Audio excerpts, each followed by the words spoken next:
आम्ही निरोप घेतोय आणि त्याच दृष्टीने आता आमची स्टोरी ही चालली आहे शेवटाकडे. असं होतं की माझी मरणाआधी शेवटची इच्छा आहे की मला लीलाला भेटायचं आहे किंवा तिच्याशी बोलायचं आहे. नमस्कार, मी दीपाली म्हात्रे. लोकमत फिल्मीमध्ये तुम्हा सगळ्यांचं मनापासून स्वागत आहे. नवरी मिळे हिटलरला मालिकेच्या सेटवर मी आत्ता आहे. कारण तुम्हा सगळ्यांनाच माहिती आहे की ही मालिका तुमचा निरोप घेते आणि तुम्हा सगळ्यांचे मेसेजेस पोहोचवायला मी इथे सेटवर आलेली आहे.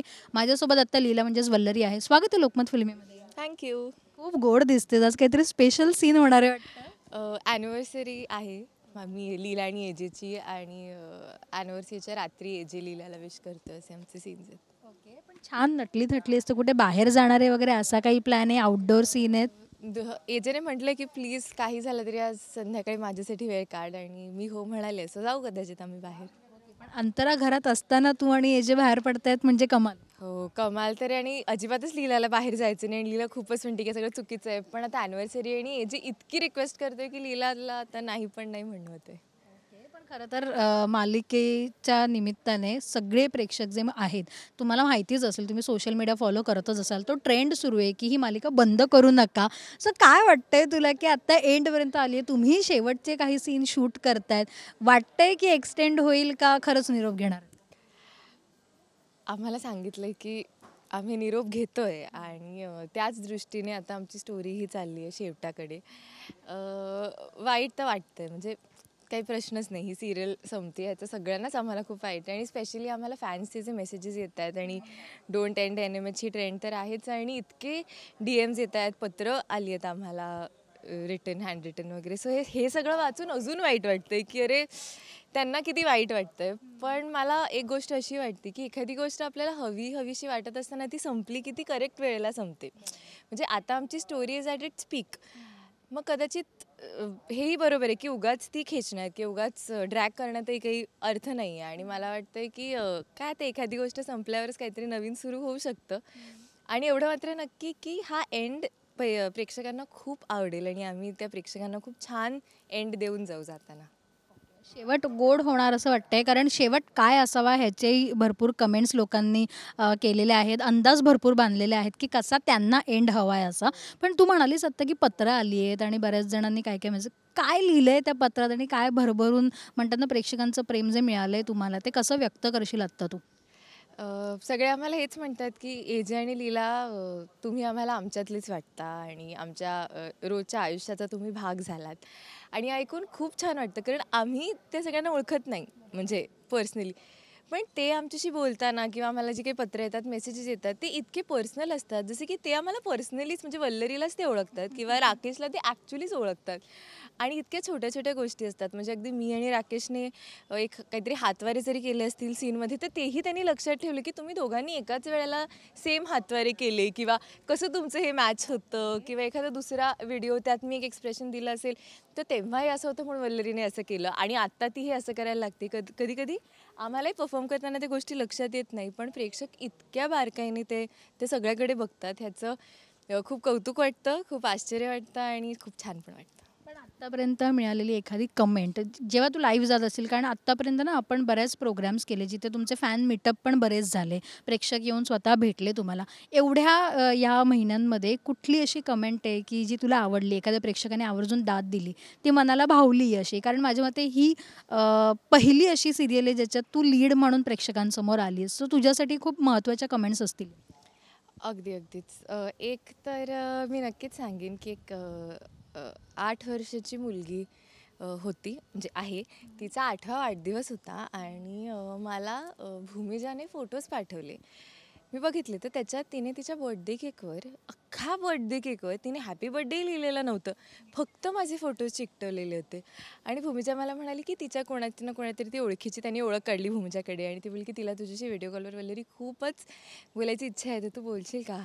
आणि मला ते इतकं असं सगळं ओव्हरवेल्मिंग झालं की एखादी मुलगी तिच्या बर्थडेला तिला असं वाटते की तिच्या केकवर माझे फोटोज असावे, हे इतकं गोड आहे. आणि मग मी तिच्याशी व्हिडिओ कॉलवर बोलले आणि तिला बोलताच येत नव्हतं गं. ती मला बघून इतकी रडायला लागली ती छोटी मुलगी आणि खूपच इमोशनल मोमेंट होती. कारण मला वाटतं की लहान मुलांचं प्रेम काहीतरी वेगळंच असतं म्हणजे खूपच आणि ती फारच गोड होती. तिला तेव्हा अगदीच ती अशी भारावून गेली, तिला काही बोलता येत नव्हतं. पण ती खूपच छान मेमरी होती आणि फार छान बोलली ती नंतर माझ्याशी. मग जरा सावरली, बोलली, मग तिने केक कापला, ते सगळं केलं व्हिडिओ कॉलवर. सो ही एक गोष्ट माझ्या लक्षात राहिली. आणि दुसरी गोष्ट असेच एक आजी होत्या. त्यांना त्यांचं असं होतं की माझी मरणाआधी शेवटची इच्छा आहे की मला लीलाला भेटायचं आहे किंवा तिच्याशी बोलायचं आहे. हेही माझ्यासाठी खूपच होतं की त्यांना असं वाटतं की यार मरायच्या आधी त्या आजारी होत्या, मरायच्या आधी त्यांना एकदा माझ्याशी बोलायचं आहे. आणि मग ऑफकोर्स आम्ही ते केलं, मी बोलले. सो ह्या 2 गोष्टी अगदीच लक्षात राहतील. पण त्या आजींनी काय संवाद साधला म्हणजे ही खूपच महत्त्वाची गोष्ट आहे की त्यांना मरणाच्या आधी तुला भेटायचं. फार असे कमी असतात की त्या कॅरेक्टरला फार रिलेट होतात. काय त्या बोलल्या, काय संवाद साधला आणि ते खूप इमोशनल होतं. कुठे भेट झाली ही नेमकी? नाही, आम्ही फोनवरच बोललो कारण ते शक्य नव्हतं. पण फारच छान बोलल्या आणि त्यांना खूपच भरून आलं आणि त्यांनाही असं ते खूप ओव्हरवेल्मिंग झालं आणि मलाही खूप भरून आलं.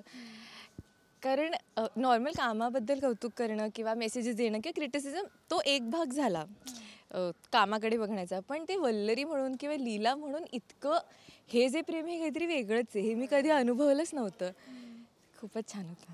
वल्लरीचा प्रवासही लीला सुरू झाला खरं तर लीला आणि जी लीला अल्लड होती त्याच्यानंतर ती आत्ता शेवटच्या सीनपर्यंत ती खूप मॅच्युअर्ड झाली आणि तिच्या वाट्याला खूप वेगवेगळे प्रकारचे सीन्स आले. वल्लरी म्हणून कसं बघितलंस तू ह्याच्याकडे? कारण लीड सिरियल म्हटल्यानंतर वेगवेगळे काहीतरी एक्सपेरिमेंट करायला मिळणं खूप महत्त्वाचं असतं. हो, लीला सुरुवातीला खूपच वेगळी होती, खूपच अल्लड तू म्हणालीस तशी होती. त्यामुळे हा लीला त्या लीलापासूनचा ते ह्या लीलापर्यंतचा प्रवास हा खूप सुंदर आहे. आणि खरंच म्हणजे it has been a journey लीलासाठी आणि वल्लरीसाठी. म्हणजे मी एक आधी खूप बालिश आणि इमॅच्युअर कोणीतरी प्ले करत होते आणि तेव्हा माझी काय म्हणतात असं मेंटल थिंकिंग किंवा वर्किंग वेगळं होतं. आणि आत्ता जेव्हा मी अत्यंत मॅच्युअर आणि समजूतदार करते, तर वल्लरी म्हणून मीही ग्रो झाले ह्या लीलाबरोबरच्या जर्नीत. पण आई आणि बाबांची काही एखादी कमेंट की कुठला सीन आवडला आत्तापर्यंतचा आणि आता मालिका शेवटाला येताना त्यांचं काय म्हणणं आहे? तेही खूप इमोशनल झालेत. आणि मी जसं म्हटलं की मला हे जे प्रेम मिळतं, हे कमेंट्स मिळतात ना, माझ्यापेक्षा जास्त माझी आई वाचते.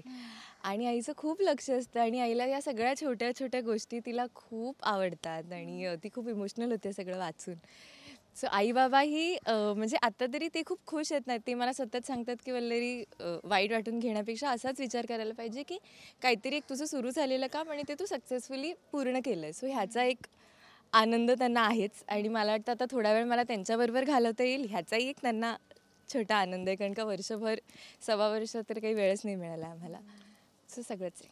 पण लगेच जर एखादी सिरियलची ऑफर आली तर लगेच स्वीकारणार आहे वल्लरी?